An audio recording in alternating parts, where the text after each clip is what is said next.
What's going on, everybody? John Eric Polai here with MyMMANews, and I'm at the American Top Team Happy Valley grand opening, and the guy next to me is well known down in the Florida American Top Team. Mike Brown's joining me here today.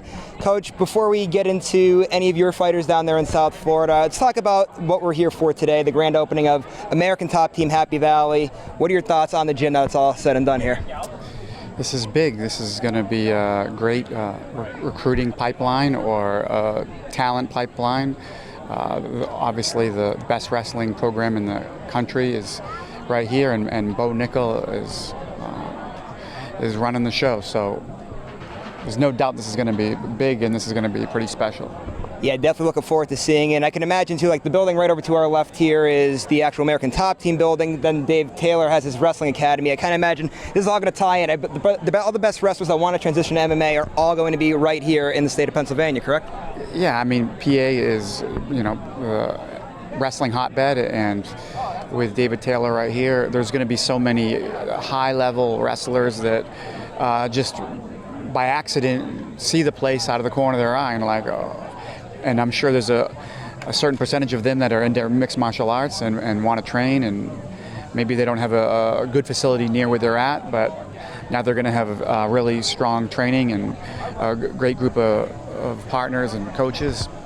It's really a brilliant idea, really. And now, like we said, Bo Nickal is going to be kind of running the show here a little bit, definitely in charge of the wrestling here at the gym. And you've gotten to know Bo a little bit recently. I know he's come down, he's worked with Jorge Masvidal a couple of times. You guys welcome down there in South Florida a bunch.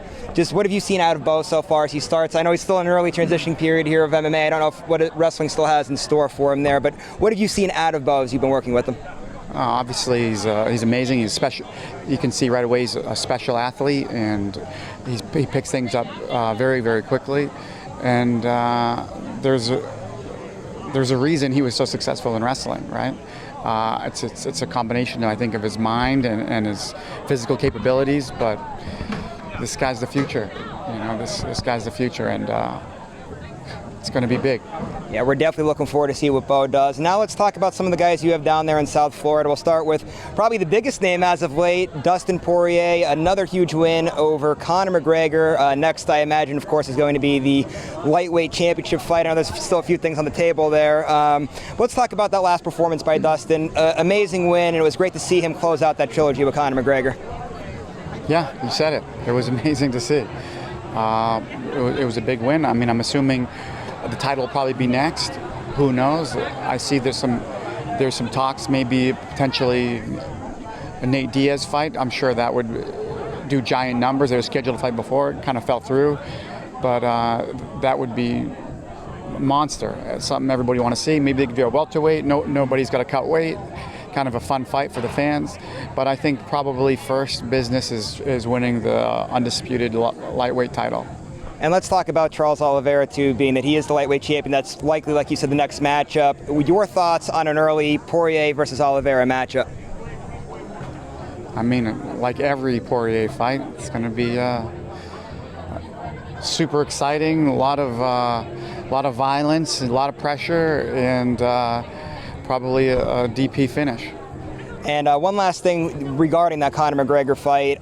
I'm in the notion, I'm sure you're probably going to be in this way too, but I'll get your thoughts on it anyway. It seems like all of the media members, a lot of coaches, a lot of hardcore fans, we don't want to see a fourth fight. I know Conor's, of course, trying to get a fourth fight. The casual fan that only watches when Conor fights, they all want to see a fourth fight. Do we think there's ever a fourth fight, or is it put to bed this trilogy's over with and there's no more Dustin Poirier versus Conor McGregor? I mean, who knows, right? Who knows? I mean, it's all about entertainment, what people want to see, money talks, but I mean, he's going to be out for a while, so I don't anticipate it anytime soon. And I think there's some other things that Dustin wants to take care of first. So I would never say never to anything, but I don't see it in the near future.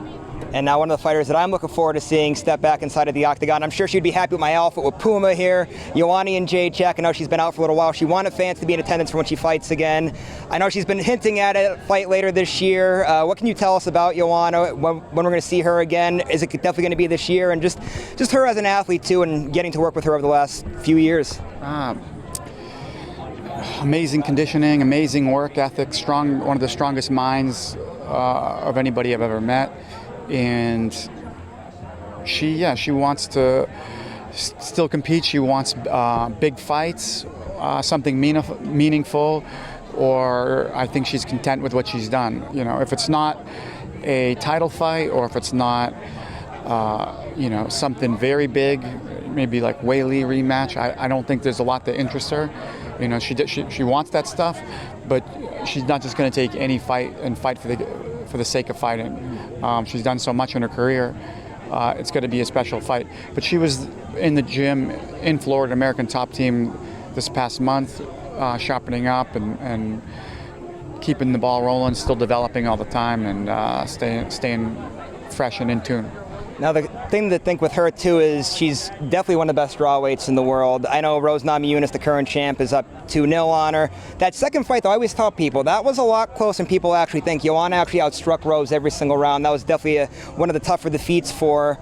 Is there a possibility, I know we hardly ever see it, but do you think that Joanna could make a case here to get a trilogy with Rose if Rose keeps holding on to that belt? I mean, I would love to see it. I don't know if the UFC would make that happen. I don't know if Rose would be into doing it. I mean, of course, Joanna would. Of course, our team would love that. I don't know if they would be down for that. Yeah, the second fight was very, very close. I thought could have gone either way.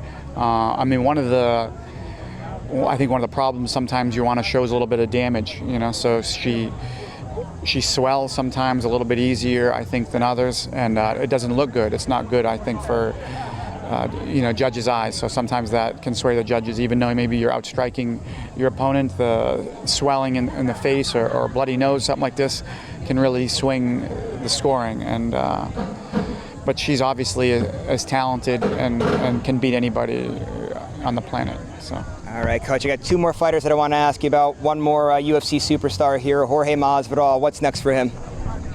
Something big. Hopefully, whatever will get him close to that title shot. I mean, that's what he wants. He wants to be champion, and that's his one goal.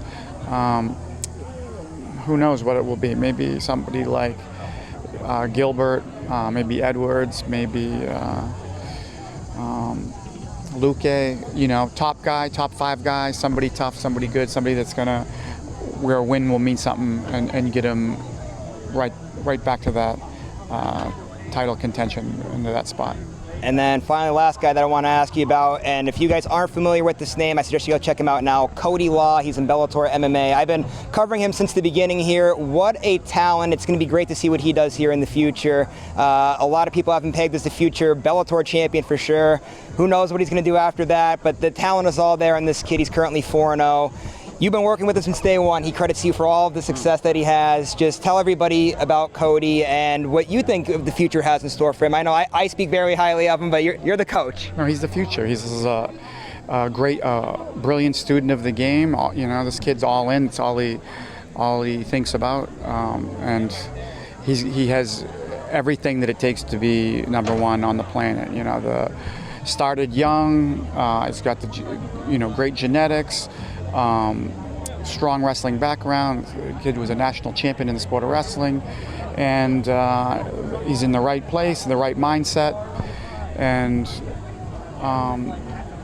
he's going to go. I think he's going to go all the way to the top. He is in Bellator right now, and he's likes to stay as busy as possible. Whenever they can book him a fight, he's in. He likes quick turnarounds. If he fights and they offer him something 2 or 3 weeks later, he's into that. You know, he's just trying to bang the fights out, get more experience, develop as quickly as possible, and he puts himself with the best guy in the room every day. You know, whether it's Marlon Moraes, Jorge Masvidal, whoever it is, he's seeking out the best talent in the room and sparring or going hard with that type of person. So there's no reason he won't go to the top. And then finally, Coach, one last thing here today. I saw you shaking hands with Cael Sanderson, the head wrestling coach here at Penn State. Of course, he does so much in the sport of wrestling. What did you tell him there? Were you telling him, hey, keep producing this high wrestling talent because we want him here at American Top Team? I told him I'm a big fan. Can I get a picture? No, huge fan. Obviously, what he's done is unbelievable. This program is one of the biggest dynasties ever in the sport of wrestling, and it's brilliant to see this connection with American Top Team and Bo Nickal and the wrestling program and pedigree here is just brilliant, and for like they were saying earlier, there's no doubt we're going to see UFC champions out of this gym. All right, Coach, thanks for the time today. Appreciate it. Yeah, really cool. Thanks, Simon.